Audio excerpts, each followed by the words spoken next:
जिंदगी में डर एक बहुत काम की चीज़ है। डर होना भी चाहिए, क्योंकि डर नहीं होगा तो हम बहुत कुछ गलत करना शुरू कर देंगे और खुद को बहुत बड़ी मुसीबत में फंसा लेंगे। मगर एक डर होता है किसी को खो देने का डर, जो हमेशा हमारे दिल दिमाग में घूमता रहता है। और घूमता तभी है जब आप किसी से पूरी तरह अटैच हो जाते हो।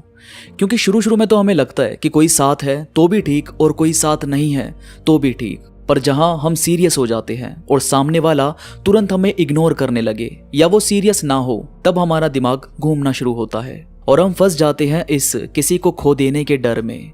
पहले देखो, जो आपका खुद का है, जैसे आपका मोबाइल जिसे आपने खरीदा है, जैसे आपके शूज, जैसे आपकी पसंदीदा शर्ट, आपको इन्हें खोने का डर नहीं होता। क्यों? क्योंकि आपके माइंड में कहीं ना कहीं ये बात बैठ गई कि ये तो मेरे हैं, मुझसे दूर कहाँ जाएंगे।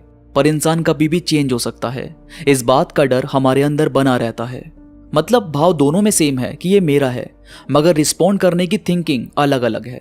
देखो, जैसे एक लड़का था जो बहुत इमोशनल टाइप था, जिसके ज्यादा दोस्त भी नहीं थे, क्योंकि कहीं ना कहीं उसे ये फील होता था कि लोग उसके पास से चले जाते हैं तो वो काफी ज्यादा हर्ट होता है। इसलिए वो कभी किसी से उस लेवल पर अटैच नहीं होता था। मगर कभी कभी हमारी आंखें जब किसी खूबसूरत इंसान को देखती है, फिर चाहे वो खूबसूरत हो ही ना, मतलब इस दुनिया में कुछ भी अच्छा बुरा तो है नहीं, बस हमारी आंखें जिसे चाहे हसीन बना देती है।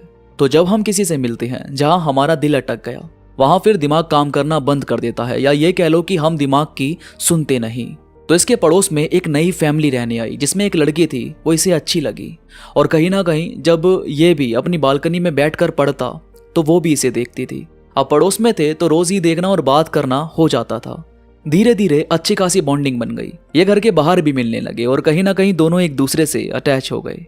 पर वही है ना, इंसान अपने आप बदल जाता है और कई बार हमें भी समझ नहीं आता कि हम क्यों चेंज हो रहे हैं। तो उस लड़की की साइड से बात करना कम हो गया। यहाँ ये बंदा बहुत ही ज्यादा अकेला महसूस करता और दिमाग में ये बात घूमती रहती कि वो जरूर किसी और के साथ है, या वो जरूर किसी से मिलने गई है, वो मुझसे बातें छुपा रही है। और ये सब संभालना इतना ईजी नहीं होता। फिर इसके मन में दोबारा वही सब आया कि कहीं मैं इसे खो ना दूं। और जब ये वाला सवाल हमारे दिमाग में उठ जाए, फिर समझ जाओ आप एक ऐसी जगह पर अटक गए हो जहां पर आपने खुद को नहीं संभाला तो आप बहुत ज्यादा टूट सकते हो, हर्ट हो सकते हो।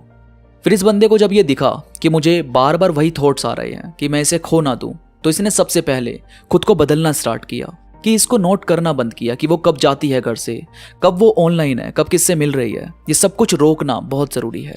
और इसके बाद अपने आप को मेंटली तैयार करना होता है, क्योंकि ये जितने भी थॉट्स हमारे अंदर उठ रहे हैं, वो याद रखो कभी बाहर से नहीं आ रहे।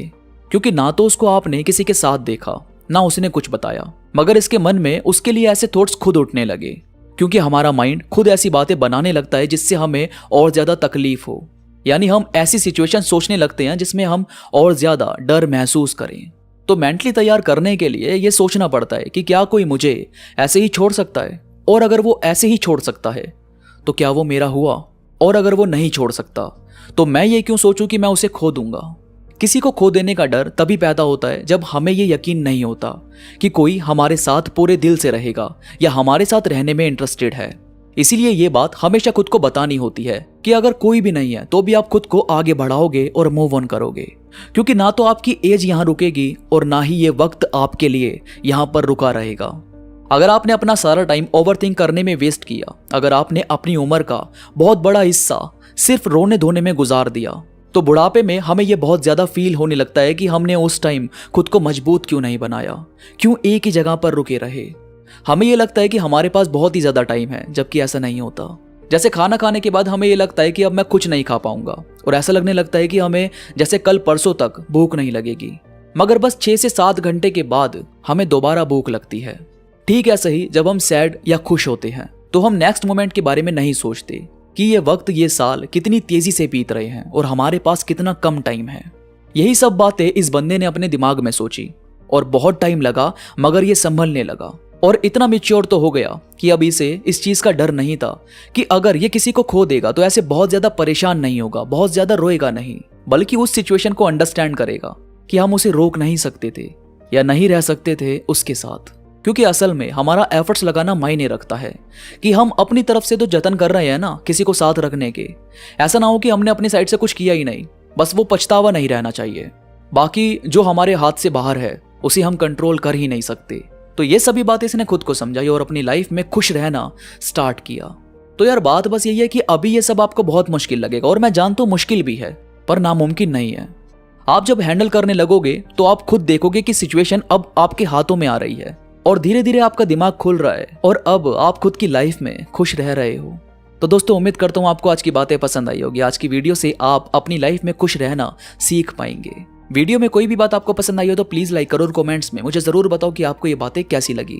और अगर आपका कोई सवाल हो तो मुझसे इंस्टाग्राम पर पूछ भी सकते हो। इंस्टाग्राम का लिंक नीचे डिस्क्रिप्शन में मौजूद है। इंस्टा पर मेरे साथ ज़रूर कनेक्ट हो जाओ। इंस्टा पर मैं ऐसे ही कोट्स थॉट्स अपलोड करता रहता हूँ, जो मुझे यकीन है कि आपको ज़रूर पसंद आएंगे। तो अभी आ जाओ और कनेक्ट हो जाओ।